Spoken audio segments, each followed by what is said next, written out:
Chapter 15. How Sir Richard of the Lea paid his debts. The long highway stretched straight on, grey and dusty in the sun. On either side were dykes full of water, bordered by osiers, and far away in the distance stood the towers of Emmett Priory, with tall poplar trees around. Along the causeway rode a knight with a score of stout men-at-arms behind him. The knight was clad in a plain, long robe of grey serge, gathered in at the waist with a broad leathern belt, from which hung a long dagger and a stout sword. But though he was so plainly dressed himself, the horse he rode was a noble barb, and its trappings were rich with silk and silver bells. So thus the band journeyed along the causeway between the dykes, till at last they reached the great gate of Emmett Priory. There the knight called to one of his men, and bade him knock at the porter's lodge with the heft of his sword. The porter was drowsing on his bench within the lodge, but at the knock he roused himself and, opening the wicket, came hobbling forth and greeted the knight, while a tame starling that hung in a wicker cage within piped out, "In coelo quies, in coelo quies," such being the words that the poor old lame porter had taught him to speak. "Where is thy prior?" asked the knight of the old porter. "He is at meat, good knight, and he looketh for thy coming," quoth the porter. "For, if I mistake not, thou art Sir Richard of the Lea." "I am Sir Richard of the Lea. Then I will go seek him forthwith," said the knight. "But shall I not send thy horse to stable?" asked the porter.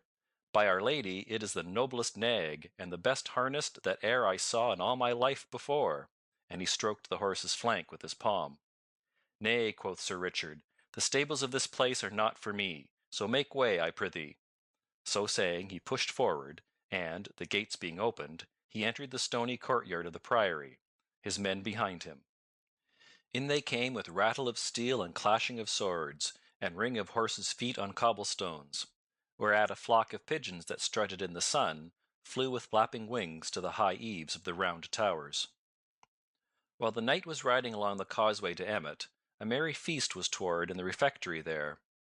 The afternoon sun streamed in through the great arched windows, and lay in broad squares of light upon the stone floor, and across the board covered with a snowy linen cloth, whereon was spread a princely feast.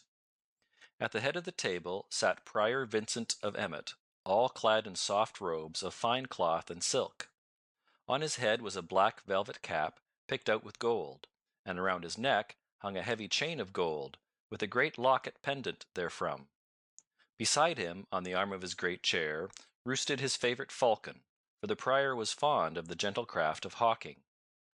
On his right hand sat the Sheriff of Nottingham, in rich robes of purple, all trimmed about with fur, and on his left a famous doctor of law, in dark and sober garb. Below these sat the high cellarer of Emmet, and others chief among the brethren.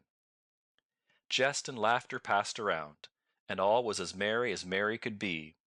The wizened face of the man of law was twisted into a wrinkled smile, for in his pouch were 80 golden angels that the prior had paid him in fee for the case betwixt him and the Sir Richard of the Lea. The learned doctor had been paid beforehand, for he had not overmuch trust in the holy Vincent of Emmet. Quoth the Sheriff of Nottingham, "But art thou sure, Sir Prior, that thou hast the lands so safe?" "Ay, marry," said Prior Vincent, smacking his lips after a deep draught of wine. "I have kept a close watch upon him, albeit he was unawares of the same, and I know right well that he hath no money to pay me withal." "Ay, true," said the man of law, in a dry, husky voice. "His land is surely forfeit if he cometh not to pay. But, Sir Prior, thou must get a release beneath his sign manual, or else thou canst not hope to hold the land without trouble from him." "Yea," said the prior, "so thou hast told me ere now, but I know that this knight is so poor that he will gladly sign away his lands for 200 pounds of hard money." Then up spake the high cellarer, "Methinks it is a shame to do so drive a misfortunate knight to the ditch. I think it sorrow that the noblest estate in Derbyshire should so pass away from him for a paltry 500 pounds. Truly How now?" broke in the prior with a quivering voice, his eyes glistening and his cheeks red with anger. "Dost thou prate me to my very beard, sirrah?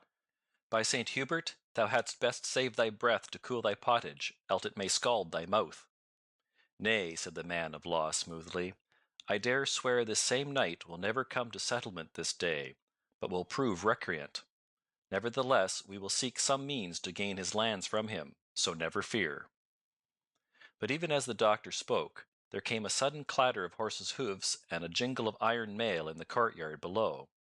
Then up spake the prior, and called upon one of the brethren that sat below the salt, and bade him look out of the window and see who was below, albeit he knew right well it could be none but Sir Richard. So the brother arose and went and looked, and he said, "I see below a score of stout men at arms, and a knight just dismounting from his horse. He is dressed in long robes of grey, which, methinks, are of poor seeming, but the horse he rideth upon hath the richest coursing that ever I saw. The knight dismounts, and they come this way, and are even now below in the great hall." "Lo, see ye there now," quoth Prior Vincent. "Here ye have a knight with so lean a purse as scarce to buy him a crust of bread to munch, yet he keeps a band of retainers, and puts rich trappings upon his horse's hide, while his own back goeth bare. Is it not well that such men should be brought low?" "But art thou sure," said the little doctor tremulously, "that this knight will do us no harm? Such as he are fierce when crossed, and he hath a band of naughty men at his heels. Mayhap thou hadst better give an extension of his debt." Thus he spake, for he was afraid Sir Richard might do him a harm. "Thou needst not fear," said the prior, looking down at the little man beside him. "This knight is gentle, and would as soon think of harming an old woman as thee." As the prior finished, a door at the lower end of the refectory swung open, and in came Sir Richard, with folded hands and head bowed upon his breast. Thus humbly he walked slowly up the hall, while his men-at-arms stood about the door. When he had come to where the prior sat, he knelt upon one knee. "Save and keep thee, Sir Prior," he said. "I am come to keep my day." Then the first word that the prior said to him was, "Hast thou brought my money?" "Alas, I have not so much as one penny upon my body," said the knight, whereat the prior's eyes sparkled. "Now, thou art a shrewd debtor, I wot," said he. Then, "Sir Sheriff, I drink to thee." But still the knight kneeled upon the hard stones, so the prior turned to him again. "What wouldst thou have?" quoth he sharply. At these words a slow red mounted into the knight's cheeks, but still he knelt. "I would crave thy mercy," said he. "As thou hopest for heaven's mercy, show mercy to me. Strip me not of my lands, and so reduce a true knight to poverty." "Thy day is broken, and thy lands forfeit," said the man of law, plucking up his spirits at the knight's humble speech.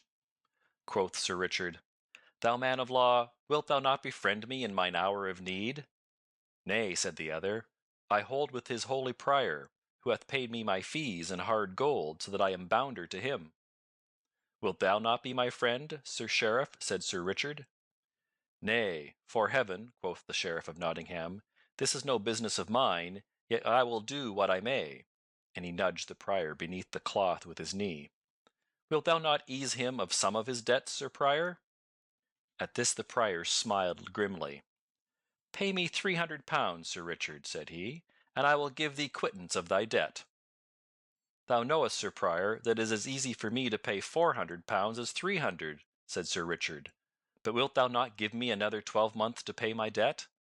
"Not another day," said the prior sternly.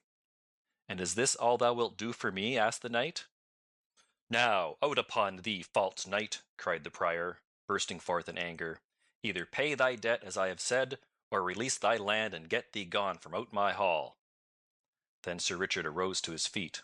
"Thou false, lying priest," said he in so stern a voice that the man of law shrunk affrighted. "I am no false knight, as thou knowest full well, but have even held my place in the press and the tourney. Hast thou so little courtesy that thou wouldst see a true knight kneel for all this time, or see him come into thy hall and never offer him meat or drink?" Then quoth the man of law in a trembling voice, "This is surely an ill way to talk of matters appertaining to business. Let us be mild in speech. What wilt thou pay this knight, Sir Prior, to give thee release of his land?" "I would have given him 200 pounds, quoth the prior, "but since he hath spoken so vilely to my teeth, not one groat over 100 pounds will he get." "Hadst thou offered me 1,000 pounds, false prior," said the knight, "thou wouldst not have got an inch of my land." Then, turning to where his men-at-arms stood near the door, he called, "Come hither," and beckoned with his finger. Whereupon the tallest of them all came forward and handed him a long leathern bag. Sir Richard took the bag and shot from it upon the table a glittering stream of golden money. "Bear in mind, Sir Prior," said he, "that thou hast promised me quittance for 300 pounds. Not 1 farthing above that shalt thou get." So saying, he counted out 300 pounds and pushed it toward the Prior. But now Prior's hands dropped at his sides, and the Prior's head hung upon his shoulder, for not only had he lost all hopes of the land, but he had forgiven the knight 100 pounds of his debt, and had needlessly paid the man of law 80 angels. To him he turned, and quoth he, "Give me back my money that thou hast." "Nay," cried the other shrilly, "it is but my fee that thou didst pay me, and thou gettest it not back again."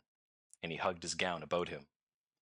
"Now, Sir Prior," quoth Sir Richard, "I have held my day and paid all the dues demanded of me. So, as there is no more betwixt us, I leave this vile place straightway." So saying, he turned upon his heel and strode away. All this time the sheriff had been staring with wide open eyes and mouth agape at the tall man-at-arms, who stood as though carved out of stone. At last he gasped out, "Reynold Greenleaf!" At this the tall man-at-arms, who was no other than Little John, turned, grinning, to the sheriff. "I give thee good den, fair gossip," quoth he. "I would say, sweet sheriff, that I have heard all thy pretty talk this day, and it shall be duly told unto Robin Hood. So farewell for the nonce, till we meet again in Sherwood Forest." Then he also turned and followed Sir Richard down the hall, leaving the sheriff, all pale and amazed, shrunk together upon his chair. A merry feast it was to which Sir Richard came, but a sorry lot he left behind him, and little hunger had they for the princely food spread before them. Only the learned doctor was happy, for he had his fee. Now a 12-month and a day passed since Prior Vincent of Emmet sat at feast, and once more the mellow fall of another year had come. But the year had brought great change, I wot, to the lands of Sir Richard of the Lea. For where before shaggy wild grasses grew upon the meadowlands, now all stretch away in golden stubble, betokening that a rich and plentiful crop had been gathered therefrom. A year had made a great change in the castle also, for where were empty moats and the crumbling of neglect, all was now orderly and well kept. Bright shone the sun on battlement and tower, and in the blue air overhead a hawk of clattering jackdaws flew around the gilded weather vane and spire. Then, in the brightness of the morning, the drawbridge fell across the moat with a rattle and clank of chains. The gate of the castle swung slowly open, and a goodly array of steel-clad men-at-arms, with a knight all clothed in chain-mail, as white as frost on briar and thorn of a winter morning, came flashing out from the castle courtyard. In his hand the knight held a great spear, from the point of which fluttered a blood-red pennant, as broad as the palm of one's hand. So this troop came forth from the castle, and in the midst of them walked 3 pack-horses laden with parcels of divers shapes and kinds. Thus rode forth good Sir Richard of the Lea to pay his debt to Robin Hood this bright and merry morn. Along the highway they wended their way, with measured tramp of feet and rattle and jingle of sword and harness. Onward they marched till they came nigh to Denby, where, from the top of a hill, they saw, over beyond the town, many gay flags and streamers floating in the bright air. Then Sir Richard turned to the man-at-arms nearest to him. "What is toward yonder at Denby today?" quoth he. "Please your worship," answered the man-at-arms, "a merry fair is held there today, and a great wrestling match, to which many folk have come. For a prize hath been offered of a pipe of red wine, a fair golden ring, and a pair of gloves, all of which go to the best wrestler." "Now, by my faith," quoth Sir Richard, who loved good manly sports right well, "this will be a goodly thing to see. Methinks we have to stay a little while on our journey, and see this merry sport." So he turned his horse's head aside toward Denby and the fair, and thither he and his men made their way. There they found a great hubbub of merriment. Flags and streamers were floating, tumblers were tumbling on the green, bagpipes were playing, and lads and lasses were dancing to the music. But the crowd were gathered most of all around a ring where the wrestling was going forward, and thither Sir Richard and his men turned their steps. Now when the judges of the wrestling saw Sir Richard coming, and knew who he was, the chief of them came down from the bench where he and the others sat, and went to the knight and took him by the hand, beseeching him to come and sit with them and judge the sport. So Sir Richard got down from his horse and went with the others to the bench raised beside the ring. Now there had been great doings that morning, for a certain yeoman named Egbert, who came from Stoke over in Staffordshire, had thrown with ease all those that came against him. But a man of Denby, well known through all the countryside as William of the Scar, had been biding his time with the Stoke man. So, when Egbert had thrown everyone else, stout William leaped into the ring. Then a tough bout followed, and at last he threw Egbert heavily, whereat there was a great shouting and shaking of hands, for all the Denby men were proud of their wrestler. When Sir Richard came, he found stout William, puffed up by the shouts of his friends, walking up and down the ring, daring anyone to come and try a throw with him. "Come one, come all," quoth he. "Here stand I, William of the Scar, against any man. If there is none in Derbyshire to come against me, come all who will, from Nottingham, Stafford, or York.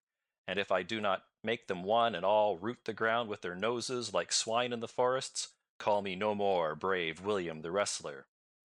At this all laughed, but above all the laughter a loud voice was heard to cry out, "Sin thou talkest so big, here cometh one from Nottinghamshire to try a fall with thee, fellow." And straightway a tall youth with a tough quarterstaff in his hand came pushing his way through the crowd, and at last leaped lightly over the rope into the ring. He was not as heavy as stout William, but he was taller and broader in the shoulders, and all his joints were well knit. Sir Richard looked upon him keenly. Then turning to one of the judges, he said, "Knowest thou who this youth is? Methinks I have seen him before." "Nay," said the judge, "he is a stranger to me." Meantime, without a word, the young man, laying aside his quarterstaff, began to take off his jerkin and body clothing, until he presently stood with naked arms and body. And a comely sight he was when so bared to the view, for his muscles were cut round and smooth and sharp, like swift running water. And now each man spat upon his hands, and, clapping them upon his knees, squatted down, watching the other keenly, so as to take the vantage of him in the grip. Then, like a flash, they leaped together, and a great shout went up, for William had gotten the better hold of the two. For a short time they strained and struggled and writhed, and then stout William gave his most cunning trip and throw, but the stranger met it with greater skill than his, and so the trip came to naught. Then, of a sudden, with a twist and a wrench, the stranger loosed himself, and he of the Scar found himself locked in a pair of arms that fairly made his ribs crack. So, with heavy, hot breathing, they stood for a while straining, their bodies all glistening with sweat, and great drops of sweat trickling down their faces. But the stranger's hug was so close that at last stout William's muscles softened under his grip, and so he gave a sob. Then the youth put forth all his strength, and gave a sudden trip with his heel and a cast over his right hip, and down stout William went, with a sickening thud, and lay as though he would never move hand nor foot again. But now no shout went up for the stranger, but an angry murmur was heard among the crowd, so easily had he won the match. Then one of the judges, a kinsman to William of the Scar, rose with trembling lip and baleful look. Quoth he, "If thou hast slain that man, it will go ill with thee, let me tell thee, fellow." But the stranger answered boldly, "He took his chance with me as I took mine with him. No law can touch me to harm me, even if I slew him, so that it was fairly done in the wrestling ring." "That we shall see," said the judge, scowling upon the youth, while once more an angry murmur ran around the crowd. For, as I've said, the men of Denby were proud of stout William of the Scar. Then up spoke Sir Richard gently. "Nay," said he, "the youth is right. If the other dieth, he dieth in the wrestling ring, where he took his chance, and was cast fairly enow." But in the meantime 3 men had come forward and lifted stout William from the ground, and found that he was not dead, though badly shaken by his heavy fall. Then the chief judge rose and said, "Young man, the prize is duly thine. Here is the red gold ring, and here the gloves, and yonder stands the pipe of wine, to do with whatsoever thou dost list." At this the youth, who had donned his clothes and taken up his staff again, bowed without a word, then, taking the gloves and the ring, and thrusting the one into his girdle and slipping the other upon his thumb, he turned, and, leaping lightly over the ropes again, made his way through the crowd, and was gone. "Now I wonder who yon youth may be," said the judge, turning to Sir Richard. "He seemeth like a stout Saxon, from his red cheeks and fair hair. This William of ours is a stout man too, and never have I seen him cast in the ring before, albeit he hath not yet striven with such great wrestlers as Thomas of Cornwall, Dicon of York, and young David of Doncaster. Hath he not a firm foot in the ring, thinkest thou, Sir Richard?" "Ay, truly, and yet this youth threw him fairly, and with wondrous ease. I much wonder who he can be," thus said Sir Richard in a thoughtful voice. For a time the knight stood talking to those about him, but at last he arose and made ready to depart. So he called his men about him, and tightening the girths of his saddle, he mounted his horse once more. Meanwhile, the young stranger had made his way through the crowd, but as he passed he heard all around him such words muttered as, "Look at the cockerel! Behold how he plummeth himself! I dare swear he cast good William unfairly. Yea, truly, saw ye not birdlime upon his hands? It would be well to cut his cock's comb." To all this the stranger paid no heed, but strode proudly about as though he heard it not. So he walked slowly across the green to where the booth stood wherein was dancing, and standing at the door he looked in on the sport. As he stood thus, a stone struck his arm of a sudden with a sharp jar, and turning, he saw that an angry crowd of men had followed him from the wrestling ring. Then, when they saw him turn so, a great hooting and yelling arose from all, so that the folk came running out from the dancing booth to see what was to do. At last a tall, broad-shouldered, burly blacksmith strode forward from the crowd, swinging a mighty blackthorn club in his hand. "Wouldst thou come here to our fair town of Denby, thou Jack in the box, to overcome a good honest lad with vile juggling tricks?" growled he in a deep voice like the bellow of an angry bull. "Take that, then!" And of a sudden he struck a blow at the youth that might have felled an ox, but the other turned the blow deftly aside, and gave back another so terrible that the Denby man went down with a groan, as though he had been smitten by lightning. When they saw their leader fall, the crowd gave another angry shout, but the stranger placed his back against the tent near which he stood, swinging his terrible staff, and so fell had been the blow that he struck the stout smith, that none dared to come within the measure of his cudgel, so the press crowded back, like a pack of dogs from a bear at bay. But now some coward hand from behind threw a sharp, jagged stone that smote the stranger on the crown, so that he staggered back, and the red blood gushed from the cut and ran down his face and over his jerkin. Then, seeing him dazed with this vile blow, the crowd rushed upon him, so that they overbore him, and he fell beneath their feet. Now it might have gone ill with the youth, even to the losing of his young life, had not Sir Richard come to this fair. For of a sudden shouts were heard, and steel flashed in the air, and blows were given with the flat of swords, while through the midst of the crowd Sir Richard of the Lee came spurring on his white horse. Then the crowd, seeing the steel-clad knight and the armed men, melted away like snow on the warm hearth, leaving the young man all bloody and dusty upon the ground. Finding himself free, the youth arose, and wiping the blood from his face, looked up. Quoth he, "Sir Richard of the Lee, mayhap thou hast saved my life this day." "Who art thou that knowest Sir Richard of the Lee so well?" quoth the knight. "Methinks I have seen thy face before, young man." "Yea, thou hast," said the youth, "for men call me David of Doncaster." "Ha!" said Sir Richard, "I wonder that I knew thee not, David, but thy beard hath grown longer, and thou thyself art more set in manhood since this day 12 month. Come hither into the tent, David, and wash the blood from thy face. And thou, Ralph, bring him straightway a clean jerkin. Now I am sorry for thee, yet I am right glad that I have had a chance to pay a part of my debt of kindness to thy good master Robin Hood, for it might have gone ill with thee had I not come, young man." So saying, the knight led David into the tent, and there the youth washed the blood from his face and put on the clean jerkin. In the meantime a whisper had gone around from those that stood nearest that this was none other than the great David of Doncaster, the best wrestler in all the mid-country, who only last spring had cast stout Adam o' Lincoln in the ring at Selby in Yorkshire, and now held the mid-country champion belt.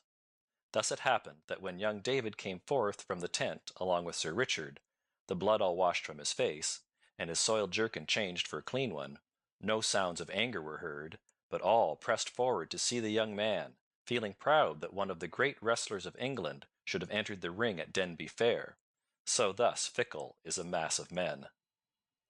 Then Sir Richard called aloud, "Friends, this is David of Doncaster, so think it no shame that your Denby man was cast by such a wrestler. He beareth you no ill will for what hath passed, but let it be a warning to you how ye treat strangers henceforth. Had ye slain him, it would have been an ill day for you, for Robin Hood would have harried your town as the kestrel harries the dovecote. I have bought the pipe of wine from him, and now I give it freely to you to drink as ye list, but never hereafterward fall upon a man for being a stout yeoman." At this all shouted amain, but in truth they thought more of the wine than of the knight's words.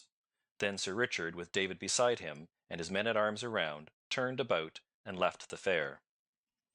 But in after days, when the men that saw that wrestling bout were bent with age, they would shake their heads when they heard of any stalwart game, and say, "Aye, aye, but thou shouldst have seen the great David of Doncaster cast stout William of the Scar at Denby Fair."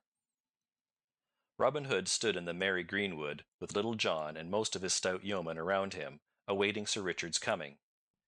At last a glint of steel was seen through the brown forest leaves, and forth from the covert into the open rode Sir Richard at the head of his men.